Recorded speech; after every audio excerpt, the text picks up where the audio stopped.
If the Instagram Reels auto scroll or autoplay option is not showing on your account, this quick tutorial will help you fix it step by step. To start, open the Play Store on your phone. Tap on the search bar and type Instagram. If an update is available, install the latest version of the app and wait for the update process to finish completely. Once the update is done, open Instagram. Go to your profile page, then tap the three-line menu icon in the top corner. Scroll down and locate the Help option, then open it. Next, tap on Report a Problem. Again, select Report Problem, then choose Include and Continue. Clearly explain that the Instagram Reels auto scroll or autoplay option is missing on your account.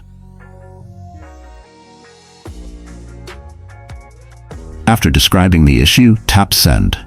Instagram will review your report, and in most cases the problem gets resolved shortly. That's it.